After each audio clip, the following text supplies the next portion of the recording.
Love, Love Relationships and Intimacy webinar. Thank you all for joining. It's great to see all of you. We appreciate you taking the time to join us today. As the topic of love often comes up in this month of February, we thought it would be timely to host a webinar on love, relationships, and intimacy. Today, we'll be exploring the numerous definitions and types of love, examine elements of healthy, loving, and growth-promoting relationships, and discuss intimacy and affection throughout the stages of life. Before we dive into our content, we'll do a few introductions and cover some basic housekeeping items. I'm Christine Shane Goldsmith, Director of Learning and Development at IOA, and we have Tiffany Q with our Education Department, and we'll be your hosts for today. We'll be monitoring Q&A questions, chat messages, and taking care of logistics on the back end. With us, we have our instructor, Ann Almendral. She is the Clinical Supervisor and Consultant Lead for IOA's citywide clinical consultation services. She's worked in both the public and private sectors, serving in community and mental health settings, and is an inpatient social worker. Some of her past roles include faculty member and social worker at the Langley Porter Psychiatric Institute at UCSF, program director at St. Mary's Hospital in San Francisco, clinical administrator at United Healthcare, and social worker at Asian Community Mental Health Services. We're super fortunate to have Ann as part of the IOA team, and we're delighted to be able to spend some time with her today. I'm just going to go over a few housekeeping items. Today's session will run 2 hours, and for those interested in continuing education credits, IOA is a continuing education provider recognized by the Board of Registered Nursing and CMFT. For today's session, we'll be offering 2 CE credits for RNs, LCSWs, LMFTs, LPCCs, and LEPs.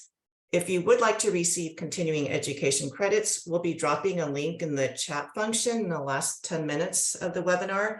If you click on the link, it'll bring you to a form where you can complete a course evaluation form and then provide your name and license number so that we can process your certificates. These will be processed in about a couple of weeks.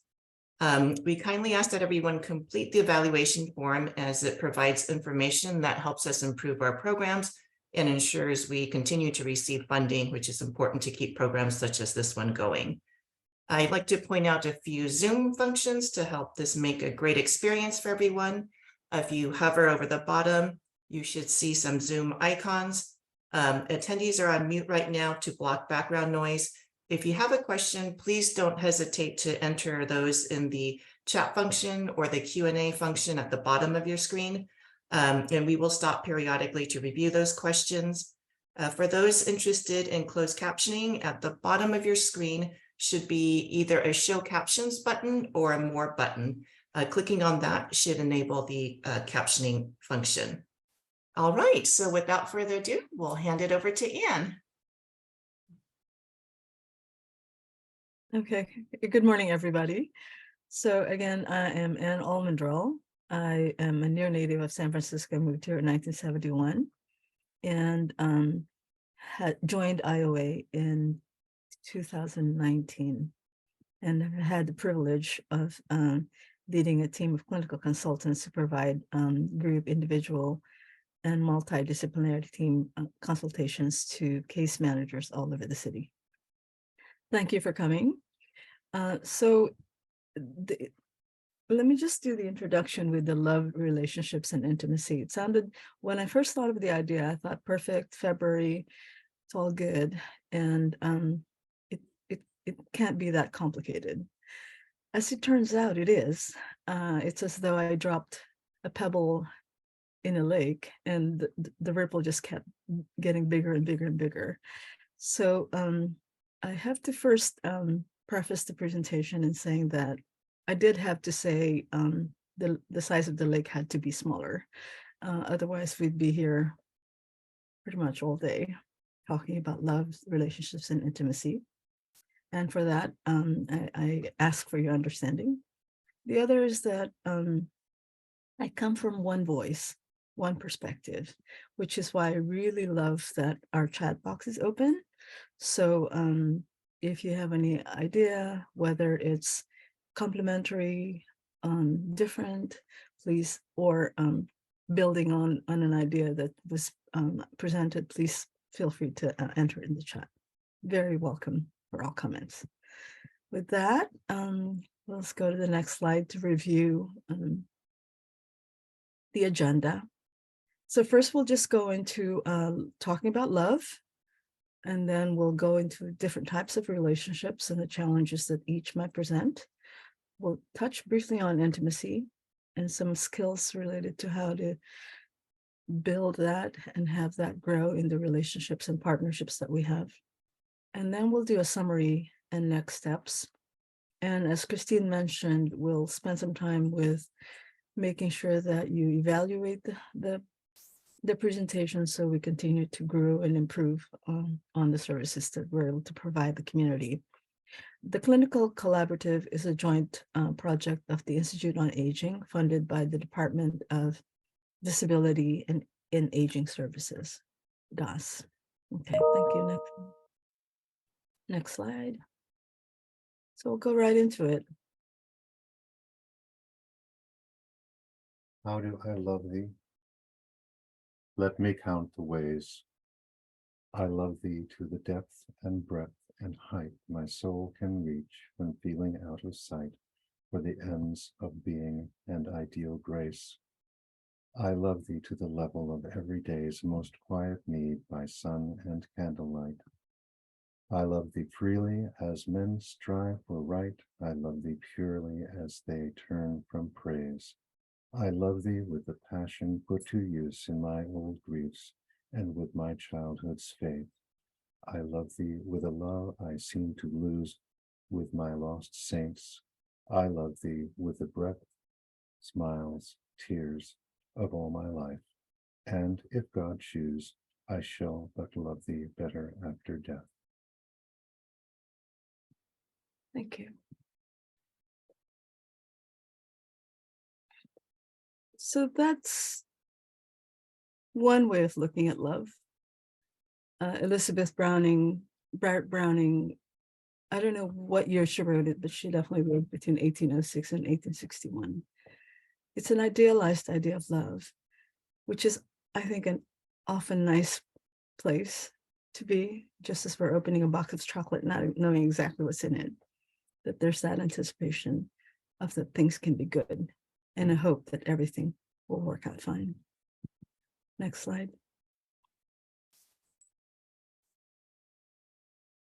But now let's really go into what we think love is.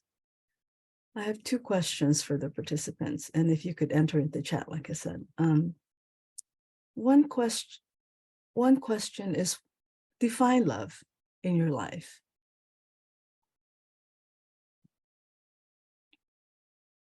When somebody says love, what comes to mind? Love is ...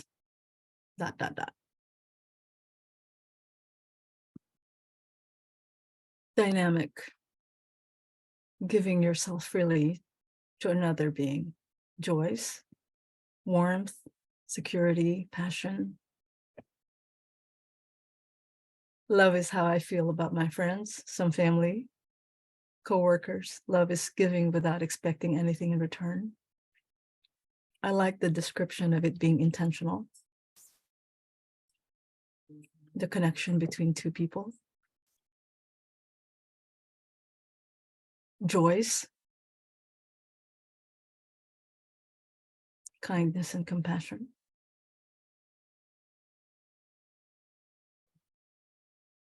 It's hard to, and Debbie says, it's hard to put it in words.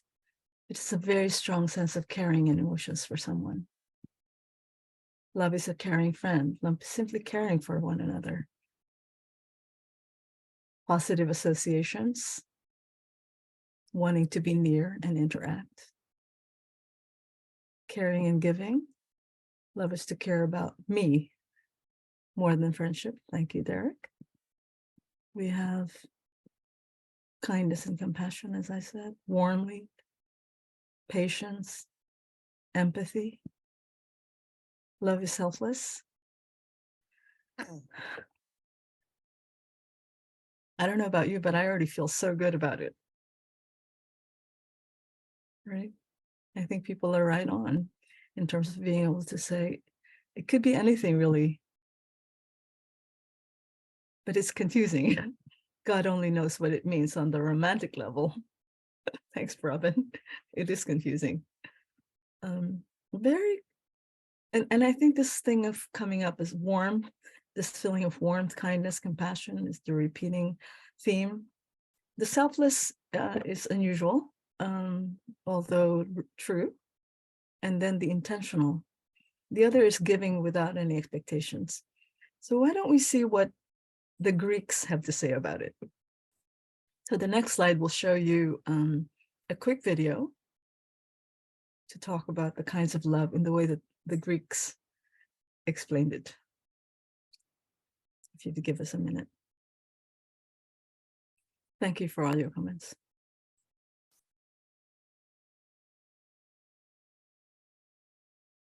According to the ancient Greeks, there were 7 types of love, each with its own importance and value. If you're lucky enough to experience every kind, you will live a truly rich life. Number 1, Eros, burning passion. Eros was the Greek god of attraction and sexual desire. Eros is defined as divine beauty or lust. Eros is the most intense type of love, often associated with youth or our first great romance. Eros is formed mainly from lust or sexual attraction. The Greeks feared this kind of love the most because it was dangerous. Its power could destroy you. Number 2, Philia, shared goodwill, also known as brotherly love. Philia represents a sincere and platonic love, the kind of love you have for your sibling or a best friend. It was more valuable and more cherished than Eros, as Philia has the power to build empires from the ground up. Philia exists where people share a great understanding and respect, combined with similar values and disposition. Number 3, Ludus, playful love. Ludus is the flirtatious and teasing kind of love, synonymous with dancing or laughter, a childlike kind of love. If you think about it, this generation loves Ludus more than anything else, with fleeting romances and explosively passionate but brief online skirmishes ruling today's dating landscape. Applications like Tinder are ingraining Ludus into modern culture. Ludus is all about having fun in the moment, with no regard for what may happen in the future. Number 4, Pragma, standing in love. The everlasting love between a married couple, which develops over a long period of time. Pragma was the highest form of love, a true commitment that requires understanding and compromise. It is pragmatic and flexible. This is why it is referred to as standing in love, rather than falling in love. Anyone can fall in love, but it takes a conscious decision to stand in love with someone resolutely, for better or worse. Number 5, agape, selfless love. Agape love is selfless love, the love for humanity, the purest kind of love. The love you give without expecting anything in return, reflected in all charitable acts. It is the compassionate love that makes us sympathize with and help people we don't know. Wanting to make the world a better place, seeing something that you know is wrong and being brave enough to take action for no other reason than knowing that is what is right. The world needs more agape. Number 6, Philotia, self-love. The ancient Greeks divided Philotia into 2 forms. The negative is selfishly egocentric and seeks pleasure, fame, and wealth, often manifesting itself via narcissistic tendencies. Positive Philotia is the healthy kind of love we give ourselves and in fact need for personal growth. Philasha is essential for any relationship. We can only love others if we truly love ourselves. We can only care for others if we truly care for ourselves. Number 7, storge, unwavering devotion. Storge is the kind of love parents feel for their children. It is a natural and almost instinctive love, a powerful and protective force not to be trifled with. Storge is a love that knows forgiveness, acceptance, and sacrifice, a feeling that you would protect someone with your life even if they wrong you. Storge does not waver. People in the early stages of a romantic relationship often expect unconditional storge, but find only the need and dependency of eros. And if they are lucky, the maturity of philia. Given enough time, eros tends to evolve into storge.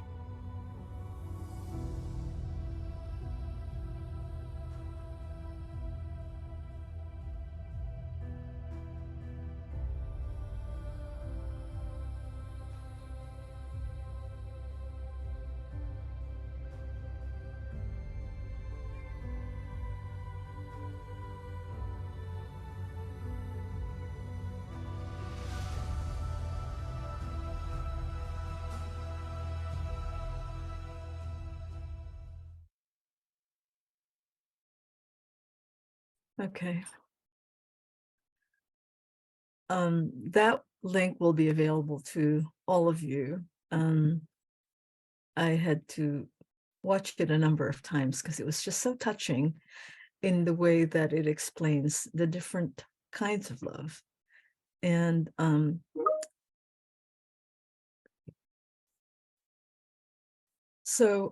but that's just one slant, the Greek slant. There are also other ways of looking at the kinds of love there are. Everlasting love, puppy love, erotic love, brotherly love, platonic love, many kinds of things. But I thought that definitely captured the different ways that we might be able to share the emotion of caring and love and affection. So the next slide will talk about the forms of relationship within which the different types of love manifests itself. And relationships really vary in terms of closeness, intensity, and significance in our lives. So the next slide, we'll start with, if you can move, the forms of relationships. So I started off with first the more complex one, which is family relationships. There are a few other types of relationships that I wanted to touch on. But again, this is something that I really welcome people to make comments. This is not all inclusive, but family relationships, and the way that I thought of it, it definitely has a lot of strong, intense emotions, always. It has significant sharing of history, our culture, and our values. It often shapes or influences our future relationships with others. And it's also most likely to be the most growth-promoting and at the same time crisis-ridden relationship in our lives. Often it can be where we experience unconditional and instinctive and forgiving love. And for several cultures, this form of relationship transcends time. I come from a culture where honoring our ancestors is pretty significant. And I think a lot of other cultures have the same. In some African cultures that I have become familiar with, the generational relationships extend. So if your parents have friends and they have children, that basically everybody is treated as though they were aunts and uncles. There are, when I also touch on family, I don't mean just family of origin, the family that by chance we were born into. I also consider it to be family of choice. I think we're in a world now where we do create quotes family, and this could include many different variations of relationships. Could be two moms, two dads, combination of things. That's family. The next one is romantic relationships. And I think this is the one that's most associated with our upcoming Valentine's Day. This is where a lot of people experience strong feelings of love, attraction, whether it's sensual or sexual, desires, infatuation, intimacy, and commitment. It's also where we experience a lot of biological reactions to, quote, falling in love. Significant neurotransmitters are involved: dopamine, oxytocin, and oxytocin, and I'm never gonna say that, and serotonin, which I think makes falling in love sometimes very addicting for quite a few people, because it does have that euphoric experience of being in love. Also, it is where we experience a lot of combination of intimacy, passion. The next slide is friendships. And here I was thinking that these are the purest form in the way that I think of relationships, because it is the attraction to shared values and interests. Communication is open, healthy competition, the ability to resolve conflicts, respect and support is high. Otherwise, friendship doesn't survive. And it also tends to share a common history, cultural preferences, and gender and ethnic identities. It is the one that is very intentional. We choose our friends. Some people are fortunate in terms of having family by chance and friends by choice, this in the same people. The next type of relationships I took a look at was casual relationships, which often happens a lot also. No commitment, no specific expectations. Could include one-night stands, whether it has to do with a sexual interaction or just a very intense mind melt. Could vary in levels of frequency of contact, self-disclosure, and degree of friendship. The next slide. And then a couple of other forms of relationships. The one is work relationship. And I put that there because most of us do work and form some kind of relationships with our colleagues. It tends to be formal. We oftentimes move with people who have shared goals or projects. And there are very clear expectations in terms of the relationship between coworkers, whether it's colleagues or bosses or people that report to you. And then this is where we have to have very clear boundaries and limits. Then the next type of relationship I took a look at was codependent relationships. And now we're going more into the direction of challenging situations. Codependent relationships, it's characterized by having an imbalanced relationship with your partner, problematic reliance of one partner on another, emotionally, physically, mentally, or even financially. And then you feel the need to rescue or save the other person from their own actions. And another characteristic of it is one partner seems very needy and the other might be comfortable in being needed. I think in previous eras, we have referred to this as the Peter Pan syndrome, always being taken care of, and then the Wendy syndrome, which is always wanting to take care of others. Next slide. Okay. So now I invite people for questions. And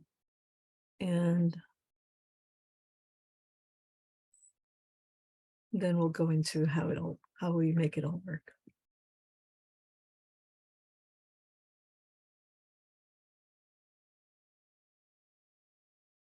So there's a comment that says, interesting that they considered lust to be love, from Michael.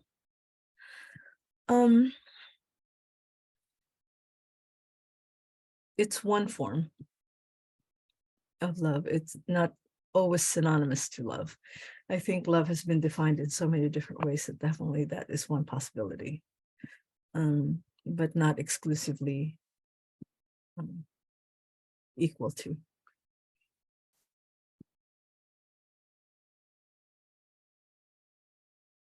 So how do we make it all work?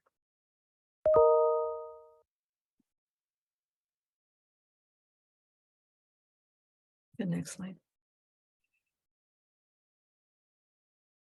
Okay.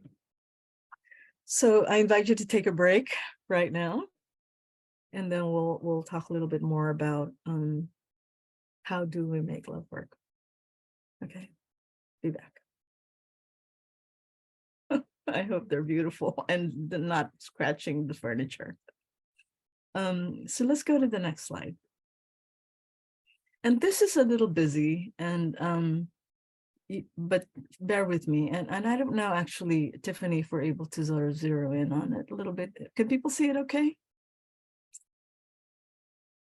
Basically, this idea of having a lifespan and just kind of review. There we go. So just reviewing Psychology 101, basically, the lifespan developmental stages. And this is an adaptation of a book I read years and years ago by a man named Daniel Levinson, who wrote The Seasons of a Man's Life, and also Erik Erikson, psychosocial stages of life, and the challenges that it presents, and the developmental tasks that one completes with it. He's a German American psychologist back in the days. So let's focus first on the headings. Can we do that? So at the very top, it says life stages, and then it's general description of it. And then going across is developmental task. And then the final column is emotional needs and necessary skills to master. So if we can zoom in on the intimacy, the first life stage, which is in infancy and childhood. Okay. So here I just put in there birth to 10 years. We're really covering, I'm like collapsing a huge area where a lot of developmental stages are actually in. But for the purpose of our discussion, so general description, birth to 10, and there your developmental tasks are attachment, communication, healthy dependencies, emotional regulation, trust, autonomy, and initiative. So if you can imagine parents raising children and there not being any way of communicating other than crying, let's say, if they're hungry, crying if they're wet, or need to be changed, or anything like that, that initial communication between parent and child really sets the tone for the kind of attachment strengths or issues that a person will have. The healthy dependencies, they need to be, when children were not able to necessarily they're not equipped with a lot of verbal skills or even emotional regulation. So we have to really model for them. There has to be a reaction, a consistent reaction to what they say and what they do, so that they begin to learn and integrate the parent image, how to be grown up, so to speak. And then the trust, autonomy, and initiative. Imagine those of you that are parents and have had to do the toilet training, the preschool, the elementary school, the middle school, which is in this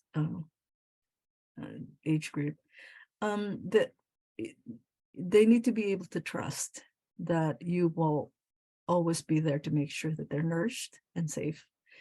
Those of you that have smaller children or had smaller children, the exercise of going to take them to the park on a carousel or merry-go-round,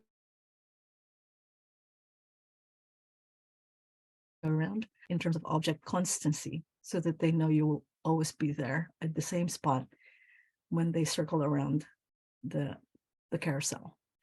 Autonomy, this is a tough one in our culture nowadays, because we really are concerned about safety. And we need to make sure that what we decide is age appropriate and also culture appropriate. We don't want to completely envelop them. I mean, some parents, myself included, are helicopter parents. We just hover to make sure that nothing gets in their way within harm's. They're always off of harm's way. Sometimes we can kind of also be a little overly protective. We need to understand the idea of having age appropriate freedom that we are able to give children, particularly those under 10. Initiative, same thing. I mean, I think being able to encourage them to, I think this is Montessori's idea of teaching children under 5, that you basically set up different stations for them and they initiate what they're interested in, whether it's art, food, clay, finger painting, yard play, that you don't necessarily control what they do, but you provide them the opportunity to decide and take initiative in terms of what they would like to be able to master at the time. So in review, the emotional needs and necessary skills to master during this period of time is building strong, stable foundation for healthy living, nurturing. We model for them. We create for them safe environments. And what we're hoping for, the skills that they learn in this period of their lives, is hope, will, and purpose. So now going back to the second age, and thanks for doing this Zoom, actually. Thank you. So next one is latency and adolescence. And here I'm kind of stretching the whole adolescence. Like we know, those of us that are familiar with this stage know that, particularly in America, I think we have the privilege of having a very extended adolescence. Here it's broadly age 11 to 20. This is where we see a lot of hormonal changes, marked physical growth. They start looking like adults, and yet we know that they're not yet.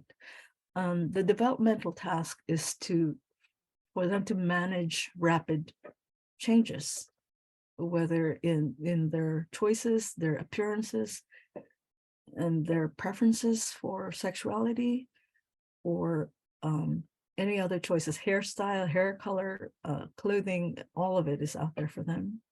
So managing the changes. The second developmental task is to develop a peer group. And the peer pressure in this age group is very high. And sometimes it actually goes in the direction of unhealthy habits and unhealthy peer groups. Also, this is where we see a lot of growth and development in identity formation. It's also when we see a lot of experimentation, and experimentation could really include anything. This is basically, they know they're not yet adults, but they're actually having the freedom to be able to act as if they are. So they experiment with different kinds of sports, different kinds of hairstyles, like I said, different gender identity, and also, unfortunately, drugs is when they start thinking that this is probably cool to try different vaping flavors or flavors, I mean, or even sexual experimentation. So moving over to the emotional needs and necessary skills to master for this age group, latency and adolescence, it's very important for people to, in this age group, to begin to learn the idea of belonging, to experience the feeling of acceptance, understanding, a lot of emotional affirmation of the choices that they're making on their own, trying out their independence, identity integration, so that they know generally which way they want to be and who they want to become, healthy recreation and habits, also building social relationships. I've seen a number of times that the friendships that are built in this age group tend to be the lifelong friendships that people are able to maintain. And here the developmental emotional need and that most people build is fidelity, being able to be loyal to oneself and also to your social support group. Moving down to the next one is early adulthood. Okay, I'm gonna move it up a little bit. So this is again, arbitrary, the 20s to 30s, early adulthood. Here we see them make lifestyle and educational choices. It's also when they begin to experience intimacy. And also generally that time, again, no absolutes here, generally the time that people seek partners. And also could be the time that they start parenthood. And then moving over to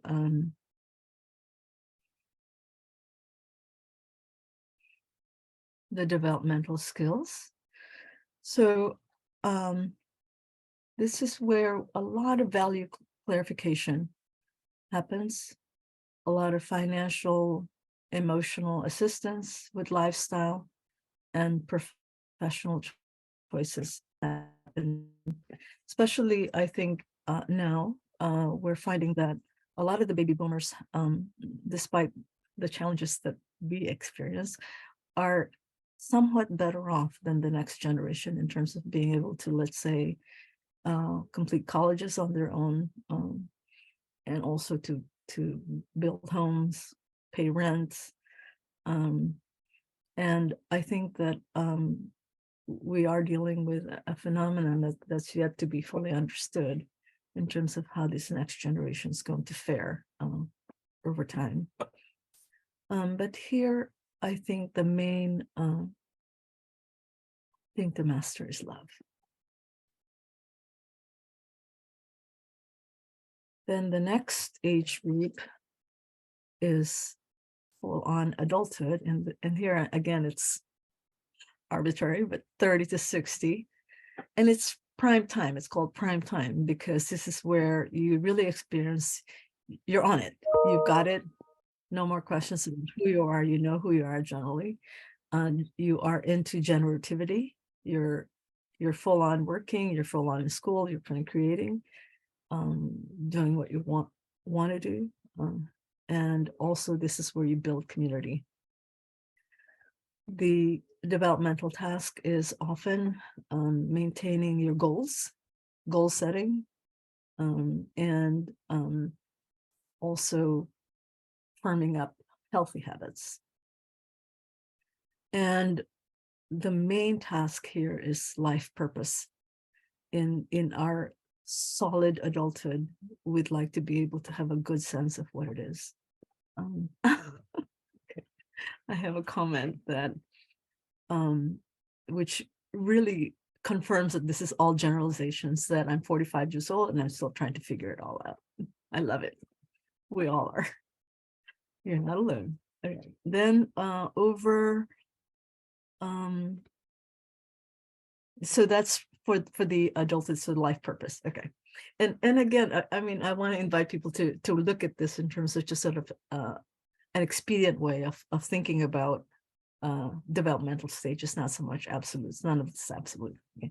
And then finally, there are two more. First one, the next one is elderhood. Okay, and they're 60 to 80. Probably retirement, maybe new directions. Some people sell their house and rent an RV and just travel all over the country as they had been wanting all their lives. New roles. This is typically also when grandparenthood is experienced, or for some people, parenthood for the first time. They basically held off. And then the main task is ego and life integrity, maintaining a sense of your significance in your life, in your community, with your quote family. And also it's the time when you start reflecting on your life, looking back a little bit. And here our takeaway mostly is wisdom. We want to be there.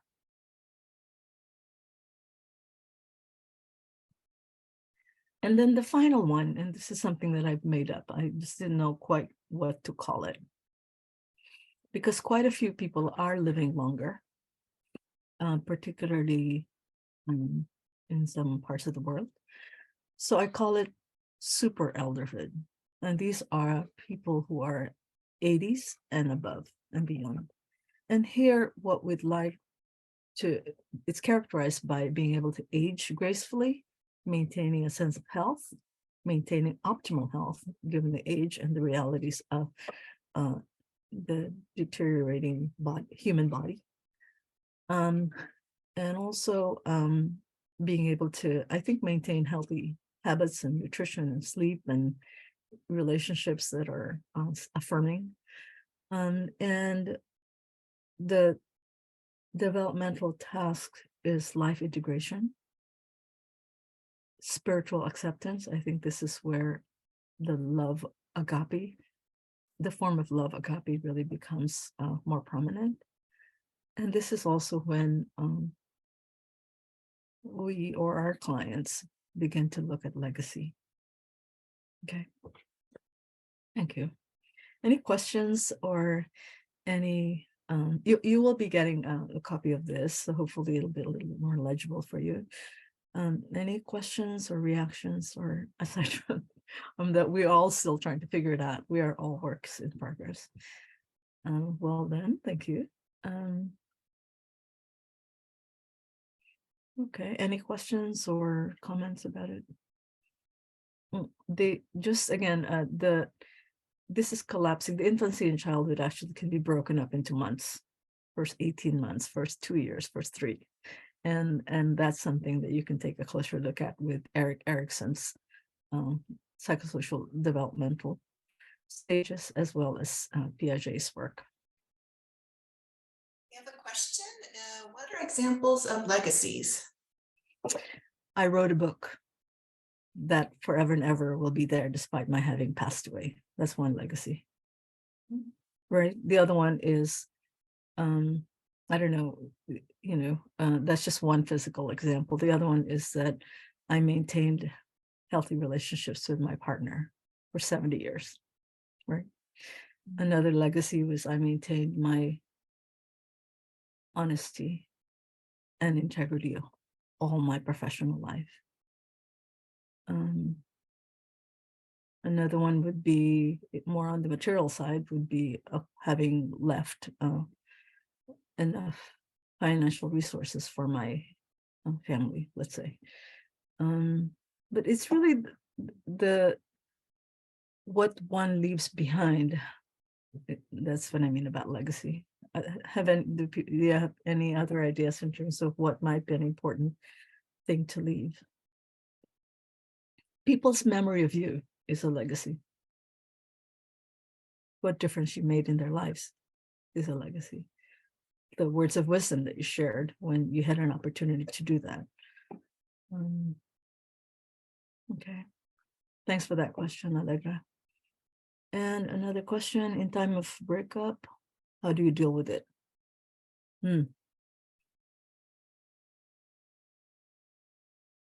That's a pretty loaded question, right?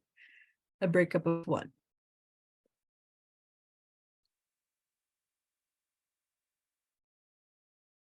Well, let's keep going and let me see, maybe I can answer that a little well. Oh, relationships, okay.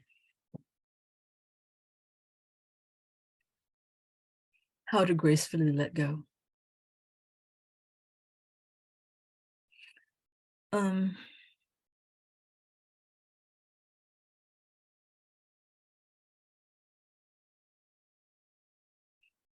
There are many reasons why people break up. Some of them are actually very good reasons.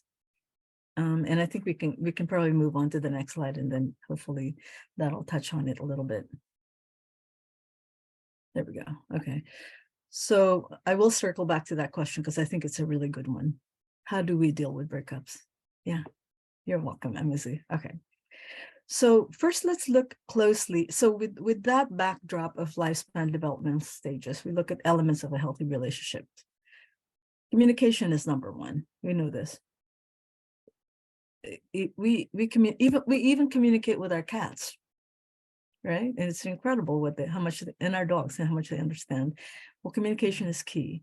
Emotional maturity is the other.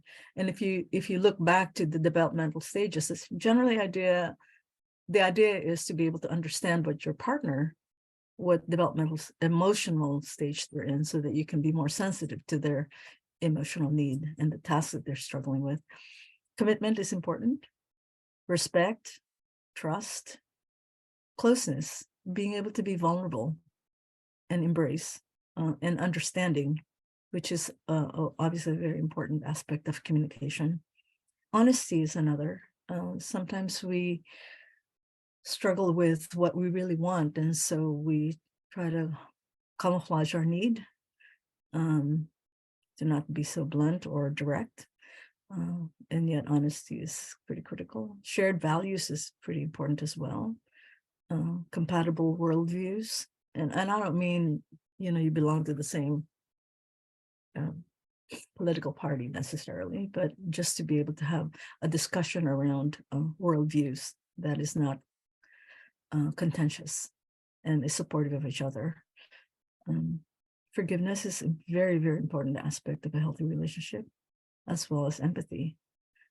And a quick review on that: empathy is really understanding the other person's perspective and their view without judgment. Next, I think we have more. The next slide might have more. Okay, so just zero in a little bit on communication skills, okay? So nonverbal, this is often accepted and practiced in several cultures. It becomes problematic for certain cultures when you say, what do you mean? Use your words, right? Because some people don't. They just basically have an emotive, nonverbal way of communicating with each other. It's born out of shared worldviews and child rearing practices.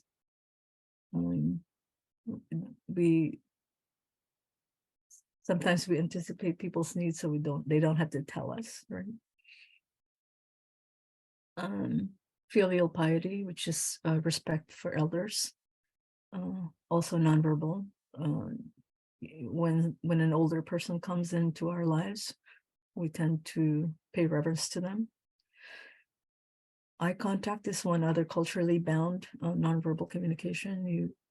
Some people feel that if you're looking at someone directly in their eye, that you're challenging them, as opposed to some other cultures where they basically say that's the most honest way of communicating. That's how you can tell people aren't lying, by the size of their pupils. Then you can see. And then the last thing is trust is key. You trust that your well-being or the other person's well-being is in mind, so that you don't need to use words for that. And I think there also is touch. and embrace. You don't have to use words to express one's caring and love for that. The verbal, here it's really important when we start going in the verbal world is to use I statements. We often get in trouble when we say, you do this, you are this, as opposed to I think, or I am, or I would like. Active listening is one where you don't hear them, you don't just hear them, but you truly understand what the message that you're giving you, and that you give them an opportunity to actually express it. A number of older clients, let's say, or older colleagues have a longer time sort of expressing themselves because they're having to struggle with words due to memory or cognitive decline. So it's really important to pay attention and be actively listening. Mutual respect is important. Patience, like I said, for when we're working with older clients or older family members, let's say, they will get to the point. They still want to be able to be verbal, but there's a struggle sometimes in finding the right words to express what it is that they're thinking. There's a delay. Responsibility in making sure that our message is clear, and then confirming that we understand the message of the other person. And then same thing, honesty. Then we go into the unhealthy type of communication. Name calling or labeling is horrible. And I think we are in a culture where it's so common for people to do this, unfortunately. And some of it has to do with hate and misunderstanding. Some of it has to do with ignorance. And some of it has to do with non-exposure, not being exposed. We don't realize how insulting that one can be, or hurtful calling someone a particular name can be. And this is something that definitely can be unlearned if we start thinking about, if we start coming from a place of kindness as opposed to expediency, being able to sort of label somebody quickly. Generalization is another. When we start using always and all, everyone in this culture, then we're really creating a very unhealthy communication style. Dredging up the past. This is comes up a lot for couples, where remember when 20 years ago you said this and that, right? And then disrespect, and that can come in many different forms. It could be yelling in anger, or verbal abuse, belittling, or disregarding the other person's self-esteem. And then I think for me, the big one is blaming. And then we can go to the next slide. I think I kind of drill in on the blaming game. Okay. So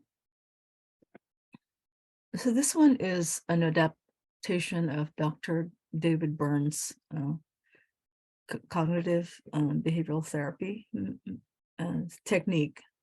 I had the good fortune of being in his trainings before COVID, and he's very powerful.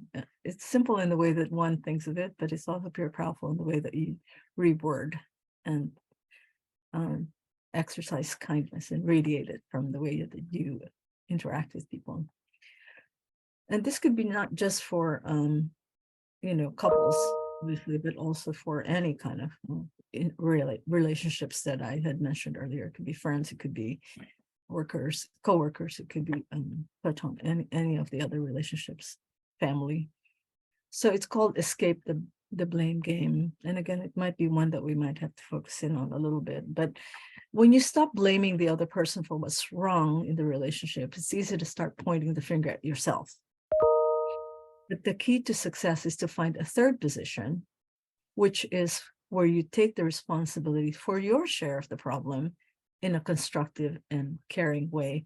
And here, Dr.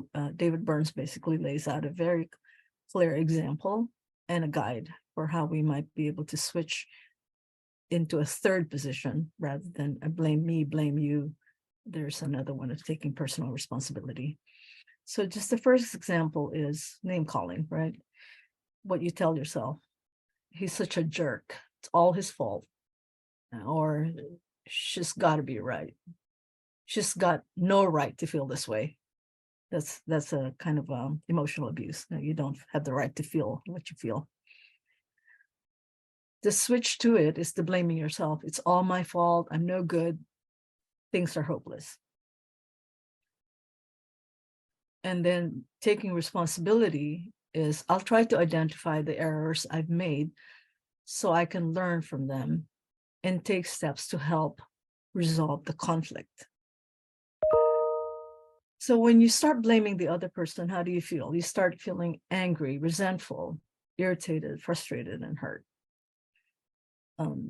If you're blaming yourself, then you start feeling guilty, ashamed, inferior, anxious, and hopeless. But when we start taking responsibility for our own part of an interaction, you become curious, conscientious, and, with a healthy dose of sadness and disappointment, maybe, and concern, and then also remorseful. And that's not a bad feeling, because it basically acknowledges that something has to change, not that someone has to change. And then what does this lead to? Blaming the other, you're always ending up in an endless, fighting, bitter relationship. Blaming yourself, one tends to become isolated, depressed, and lonely. I think that this is very important for clients, where we make sure that when things don't work out, that they don't internalize it and start blaming themselves for that, because it does lead to withdrawing and becoming more and more isolated and depressed. But taking the responsibility, the personal responsibility, basically focusing on the resolution of conflict, and builds a greater intimacy, because you're really allowing the space for the difference and the conflict to get resolved. It doesn't build up into something bigger. Trust, and then ultimately satisfaction that you have made the change that was necessary in order for the relationship to remain healthy. So in answer to the question about how to deal with breakup, the first question has to do with, was it good that the breakup happened? What were the reasons for the breakup? Because sometimes you end up in a relationship that's just not healthy. And regardless of how much you've worked on something such as this, kind of re-looking at the way that you don't go into the blame game, seek counseling, seek advice, that still it ends up to be unsatisfactory and toxic, then there's that gentle letting go. And sometimes love is letting go. I don't know if that answers the question, but it's that's one thought. Next slide. Okay, so this is just a share. Okay, I posed a question to a number of people about what they thought of healthy relationships and long partnerships or marriage. One says couple counseling, sharing interest, work in progress. Sylvia. Another one, Fidette, says give and take, including money matters, good sex, patience, being the bigger person, respect, and trust.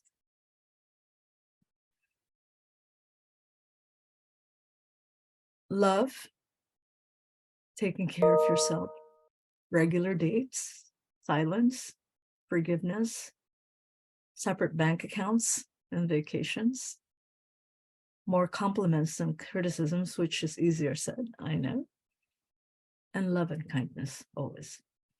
So the comment now is, yes, loving is letting go, but with someone you have built and stayed for a long time, it's very hard. Yes.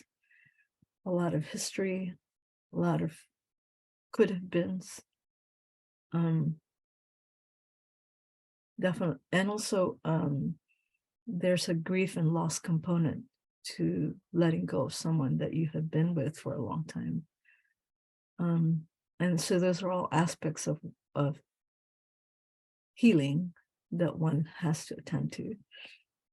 Yeah. The next slide, I think, also are additional quotes. Yeah. So Carol says trust, humor, and just being there. Another one is good communication, fun, love conquers all adversity.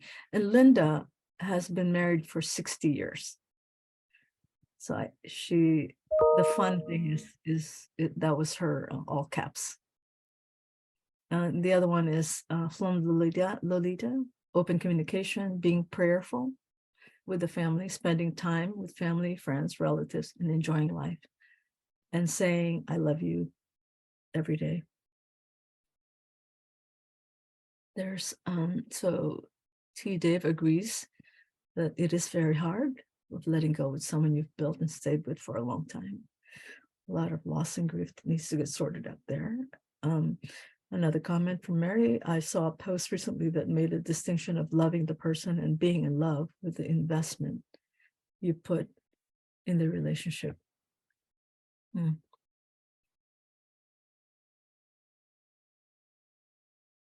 Yeah, I don't know. This is a good point, that the distinction between loving a person and being in love, because people do fall out of love, and that could be one reason for a breakup. But do we ever stop loving a person? We stop being in love with a person, but do we ever stop loving a person? Particularly someone that we've shared a lot of investment of our own being with. That is definitely very hard. So I think it's behooves us for a situation such as that to acknowledge that it is a loss and be treated as that. That there has to be a grieving and a healing process associated with being able to let go. But reminding ourselves that the letting go also could be love of ourselves.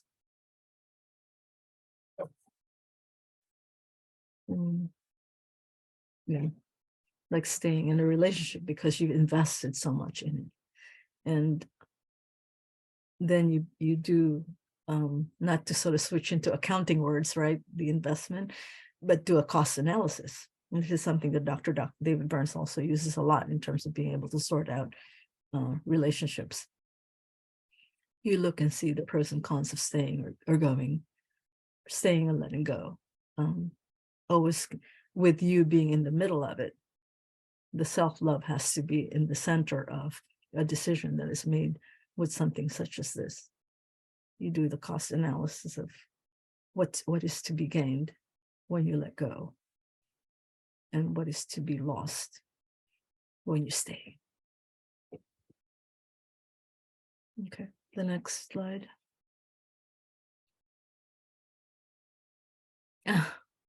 A very good point from Linda. A long-term relationship should be more than a habit.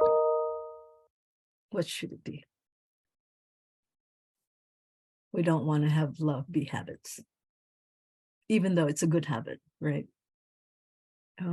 We have a raised hand from T. Dave. I don't know how we can unmute him.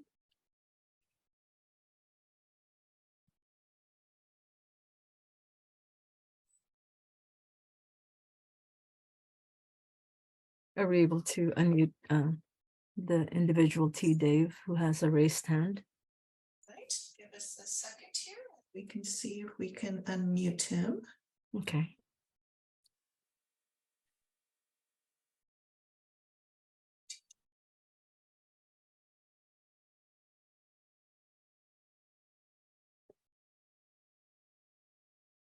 While we're doing that, there is a comment also, the long-term relationship. Oh, go ahead. Here we go. All Okay, right. good. Thanks. Yes, go ahead. It is now unmuted. Okay, T. Dave. Can you hear me? Yeah. Uh-huh. Hi.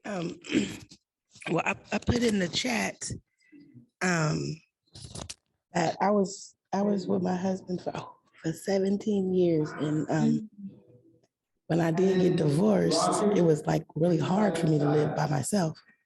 Mhm. Like, why? I'm trying to figure out why. What? Why?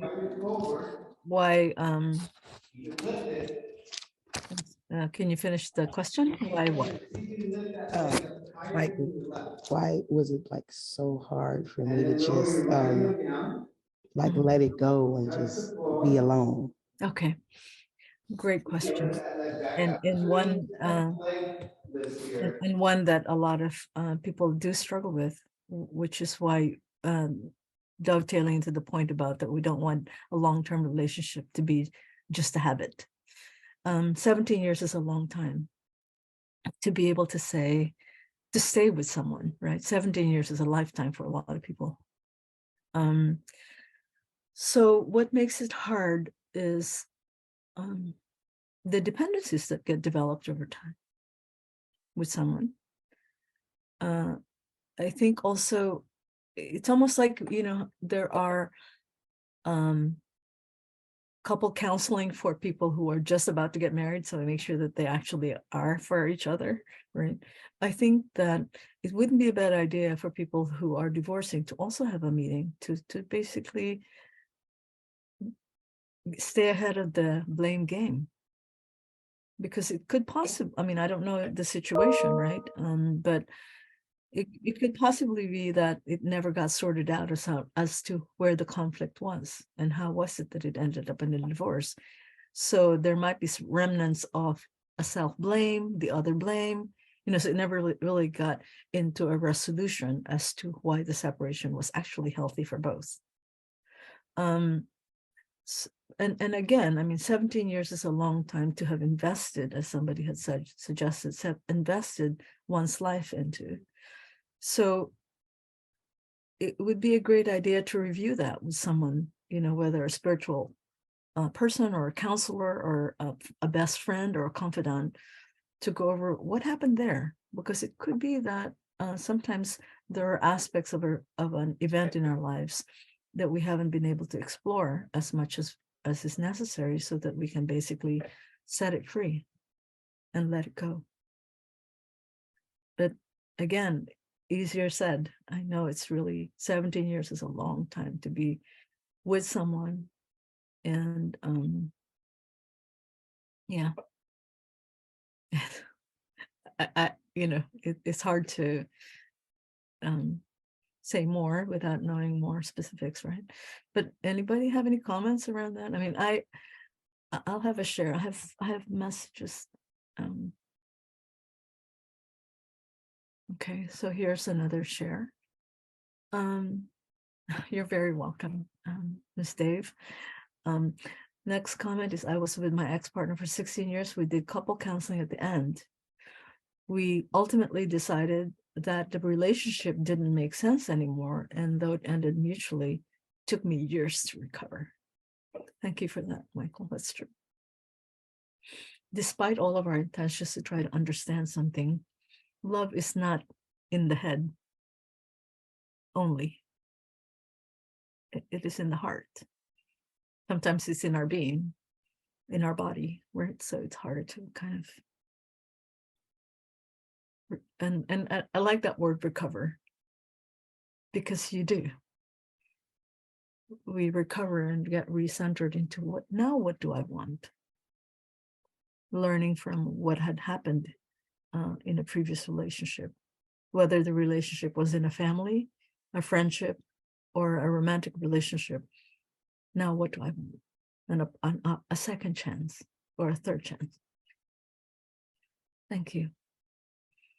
And this one is one of my favorite quotes, Carol, a dear friend. So she said, I lost precious family members and friends very early on. And I knew instantly how people mattered more than things. I always end a phone call with family or friends with "I love you," and she does. Okay, next slide. Thanks for all the comments, by the way, and I appreciate your share, Miss Steve. Okay, so one more review. Healthy versus toxic relationships. So we know over and over, loving, it has to be loving, understanding. You should get the feeling of empathy, being trustworthy, mutual respect, fondness, affection, forgiveness. Where it goes in the direction of toxic is lack of support consistently, not just one bad day or one bad week, blaming constantly, one direction of that you are the problem as opposed to we have a problem. The third option. And then controlling behaviors. This is kind of a touchy subject, right? A lot of us are controlling people, I admit, but controlling behavior is sort of a big deal in relationships. You have to be able to give the other person space to be who they are once you understand who you are in relation to them. Disrespect, just humiliating people, and not acknowledging their culture, let's say, or making fun of their language, let's say, or their hairstyle or their gender choices or any religious, any kind of uniqueness that an individual brings. Dishonesty happens a lot. Some of it has to do with, like I said, I mean, just not lack of self-awareness, maybe, or wanting to, this mistaken notion that we're protecting the other person by not being honest and truthful, or that ourselves are not yet there. The other one that gets in the way of healthy relationship and therefore toxic is jealousy, which is another form of distrust, and then straight up hostility, when you basically have so much anger and hate that it spills over to all the relationship that you have. Let me just go back a little bit to some of the comments. Let's see here. So I think it's very hard to learn how to live and be alone, yet also one of the most empowering things to learn to do. And how to live alone and feel at peace, yet at the same time, easier said than done, yes. Since I don't know, really enjoy being alone, it will be the greatest gift I can give myself. Yes. Being able to enjoy the solitude of your own heart and your own opinions and your own choices. Not to be alone, but to be peaceful in solitude.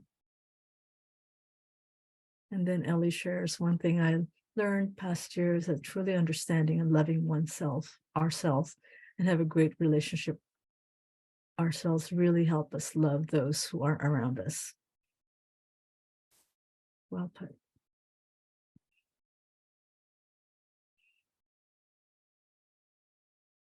And then Linda shares, after 50 years, love is easy, love is hard. Love feels good, love hurts. A loving relationship gives the freedom and acceptance to be yourself. Yeah, thank you. 50 years, congratulations.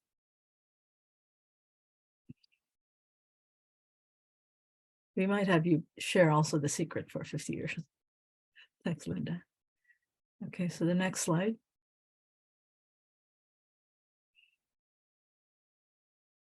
Oh, intimacy. Okay, saving it for last. So basically, simplified intimacy comes in many forms, as we know. Intimacy, feeling of closeness and attachment to one another. I'd like to hear from Linda what your opinion or idea of intimacy is. If you're okay to share that.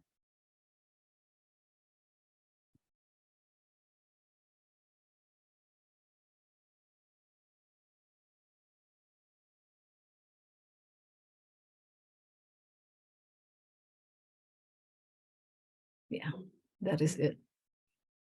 That's at the heart of intimacy, sharing who I, with a capital I, really am. No filters, no disguises, being fully exposed and vulnerable, and yet feel loved. That's sharing who I really am. Thank you, Linda. Well, that's it. That's basically says what intimacy is about. But let's cover a few others, right? So just going back to the next, let's see, how does this go? Just keeping in mind that the different developmental stages, let's say life phases that we have, right?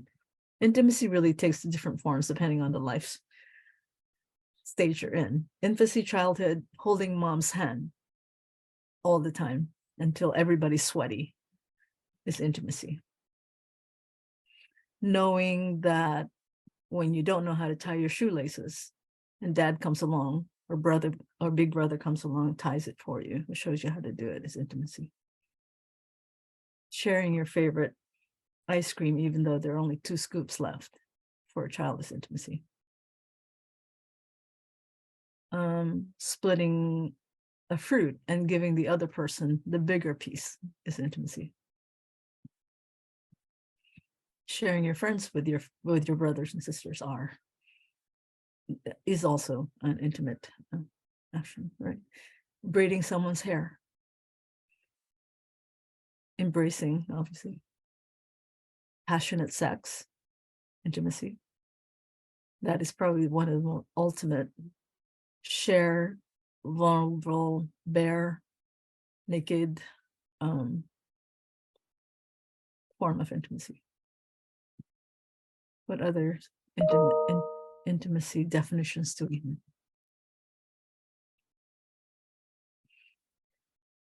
So for adolescents, that the whole idea of intimacy gets pretty confusing, in that it's a period of time where experimenting with what feels good because they don't quite know what does. So a lot of sexual experimentation, let's say, different partners trying to figure out what to do with that. For early adulthood, that's when we start seeing some commitments being made. Intimacy meaning commitment to one person only. In our culture, it's basically monogamous, and so that is an intimate decision one makes. For elderhood, I think intimacy comes in probably more unique forms. I mean, obviously, passionate sex is still there. Embrace, it gets to be more and more caresses. Embracing and caressing and cuddling tend to be a lot more significant, particularly since sometimes with elderhood comes with the inability to have erections or be stimulated in the same way that you were in your younger years. What other intimacy comes with the super elderhood? Sometimes it's laughing at the same jokes is intimate. Reviewing, going back in time and looking at your travels together. Reconnecting with old friends.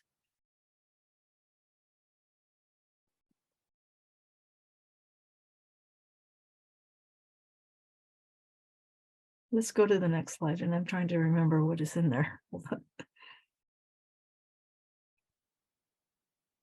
Okay. So here, again, generalizations and really highlighting one of my favorite psychiatrists and therapist, Dr. David Burns. So he's talking about strategies for improving intimacy. And again, different forms of intimacy, but here let's say the example he uses is your partner giving you the silent treatment. And this is fairly common for different kinds of relationships and partnerships. So what he suggests is a technique he calls multiple choice empathy. And this involves saying something like, I notice you don't want to talk to me. Is there something you're upset about? Are you angry with me? Perhaps I haven't been a very good listener. And when you've tried to talk, I've just bossed you around. I'm really sad to realize I've probably been doing this to you. And Dr. Burns says that 9 out of 10, the other person will open up because you've taken the blame and let the other person off the hook. It's a safe place then to be able to say, wait, you're right. I am angry because of, and then it opens up the discussion. That's one strategy, the multiple choice empathy. The second one, next slide.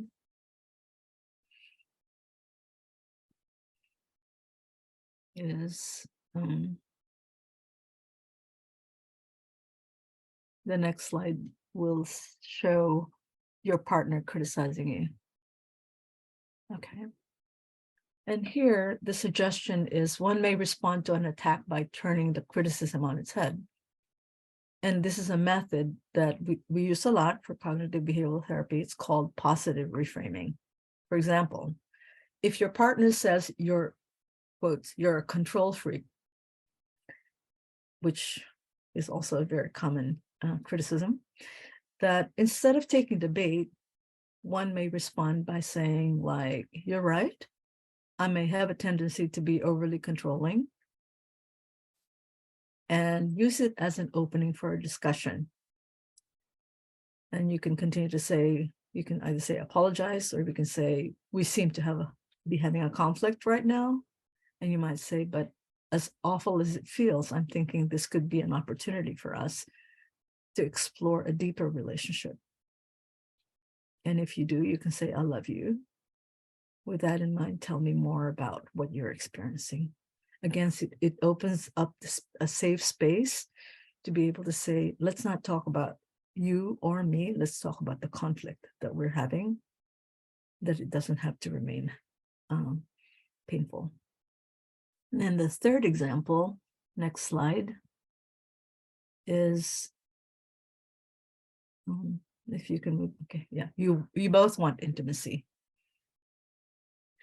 And this is Dr. Burns' suggestion. Try the 1-minute drill. And this is not easy, but very well described. So one person starts as the, quote, talker.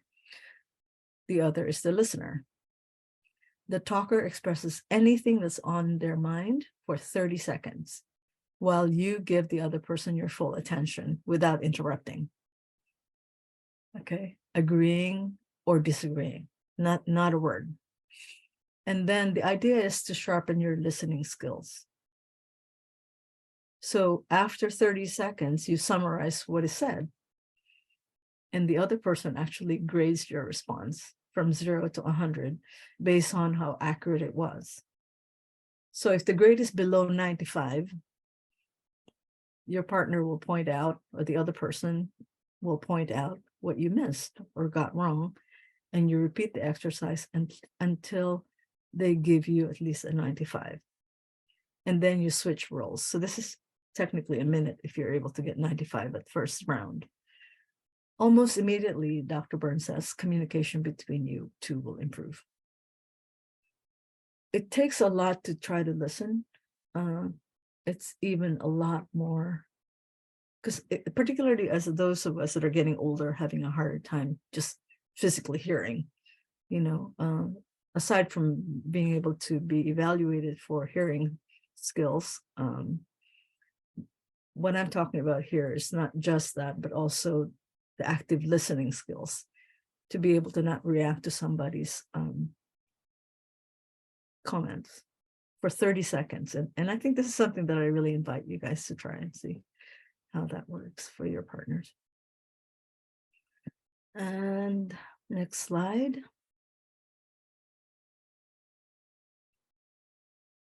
I think that's it, right? Yeah, so summary.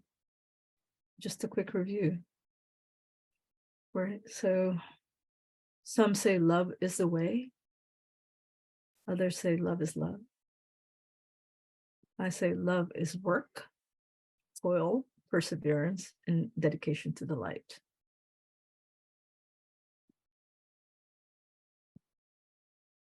Many aspects of love need to be discovered, understood, embraced, and practiced.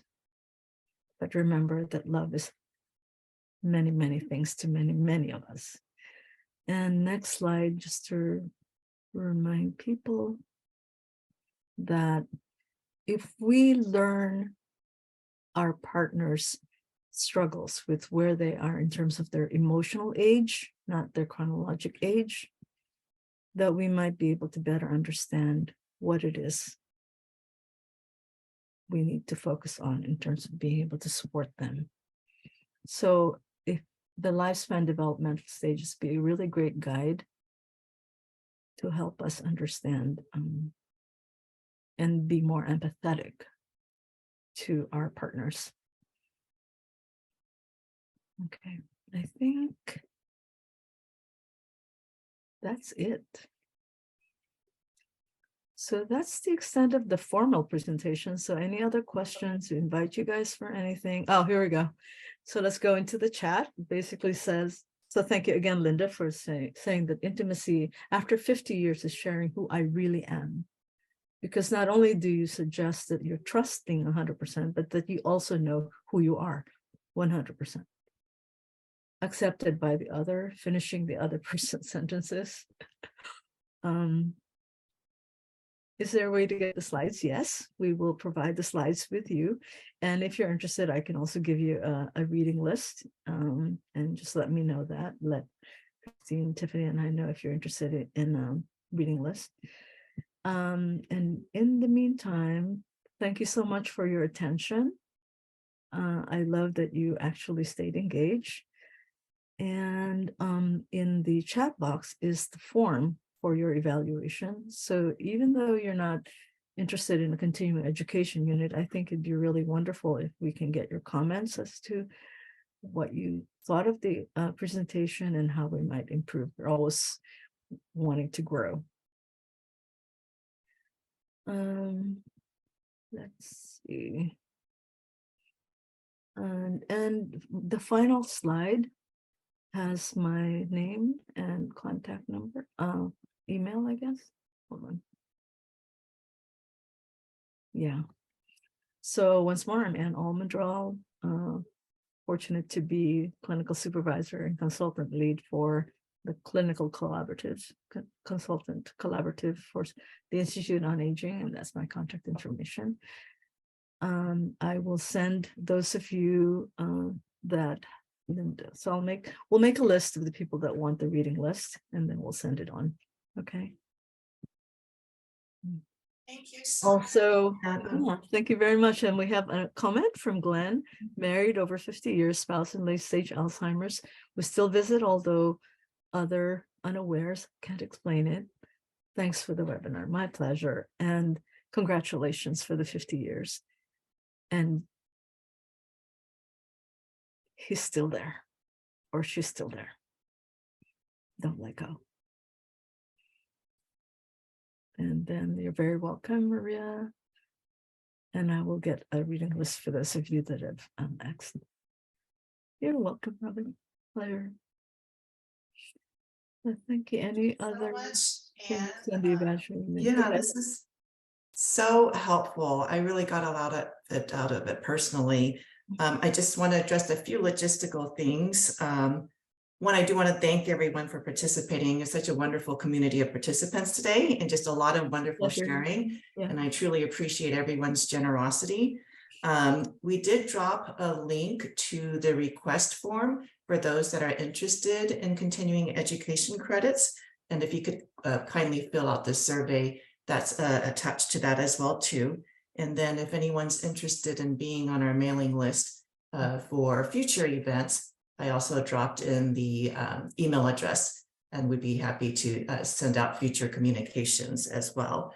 And yes, we will stay on longer. If anyone has any questions or just wants to hang out a little bit longer, we'll stay on for a few more minutes. But I did want to take the chance to thank everyone for participating in a great session. That was great. So we still have, yeah. So when yeah, we will send you the PowerPoint presentation along with the reading list if you would like. Okay, let me Straight drop the away. link for the survey in one more time. Okay, thank you. Take that in.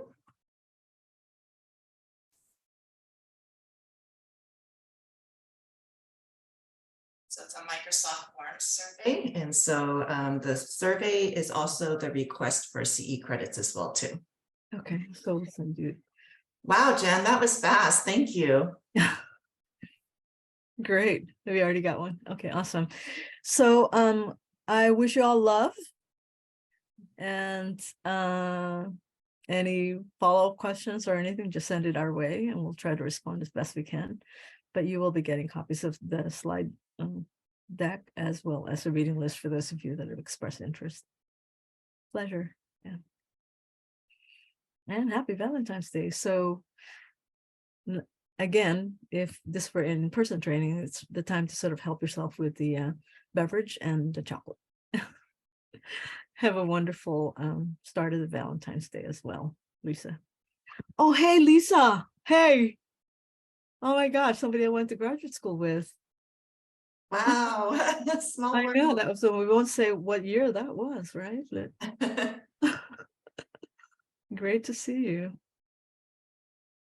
Oh, she's still not. Oh, okay. Let me drop it in the. I wonder if we I can. will drop it in Q&A as well too. Okay. All right. Thank you. And Pleasure. Chiners, if you can let me know if you see it in Q&A, and I will drop it here in chat one more time. Okay. I wonder if would it do we email it out or how does that work? Yeah, I think we can also do a follow-up email and send it out as well too. Pleasure. Thank you guys. Thanks, Christine and Tiffany. That was great. Love that. Yeah, it was a lot of fun. Yeah, I know. A lot of great to have the support.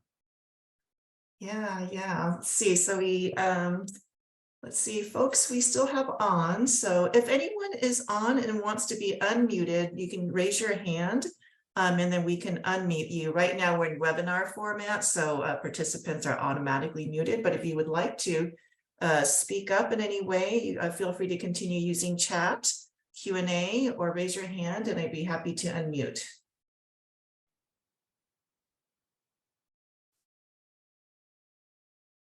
Pleasure.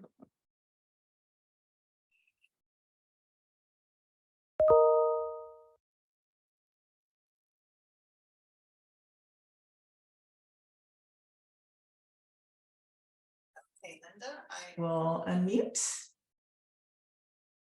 All right, Linda, you are now unmuted. Linda, welcome. Can you hear me now? Yes. Yes. This is Linda. Can you hear me? Yes. Yeah. Yes? No? Mhm. Yes, we can hear you. Hold on. What happened? So, Linda, can you hear us? We can hear you. Oh, you muted yourself again, Linda. Okay. Did she? Let me try to see if I can unmute her again. Okay. Ask to unmute. Okay. We hear you. Linda, are you there? Is your speaker or microphone unmuted? Yeah. Okay, great.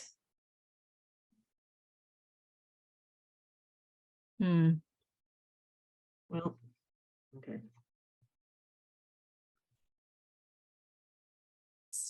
I see Linda here. Let me see if there's another spot.